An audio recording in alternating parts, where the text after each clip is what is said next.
जबान को पहले वैदिक संस्कृत कहा जाता था। वैदिक संस्कृत? अरे नहीं चाचा, वैदिक संस्कृत नहीं, उसे तो हमारी जुबान ब्राह्मण संस्कृत कहा जाता था।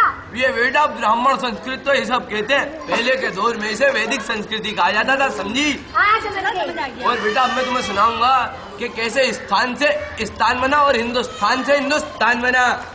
ये बेटा जैसे तेरा नाम है ना पाली, सिद्धार्थ, अशोक, ऐसे ही दो राजकुमार थे, एक राजकुमार सिद्धार्थ और दूसरे सम्राट अशोक। अब मैं तुम्हें उन्हीं दोनों का किस्सा सुनाऊंगा। पहले सुनाऊंगा राजकुमार सिद्धार्थ का किस्सा। राजकुमार सिद्धार्थ का किस्सा? राजकुमार सिद्धार्थ एक शाक्य राजकुमार थे और जब उन्होंने अपनी जवानी की दहलीज पर कदम रखा तो अपनी तकलीफों से निजात पाने के लिए एक नया रास्ता मुंतखब किया जो इस दुनिया की बेमानी रस्मों और इंसानों के बीच ऊंच नीच के खिलाफ था। और तभी वो बोलते हैं, हमें एहसास हो गया है हमने जो अपनी तकलीफों से निजात पाने के लिए जो रास्ता मुंतखब किया वो ठीक ना था। हमें अंदाजा भी नहीं था इससे हमारी आवाम के लोगों को इतनी तकलीफ हो सकती है। और आज से हम कहीं भूख प्यास से लोग तड़प रहे हैं तो कहीं बीमारी और गरीबी से, और आज से हम अपने राजपाट से त्याग लेते हैं।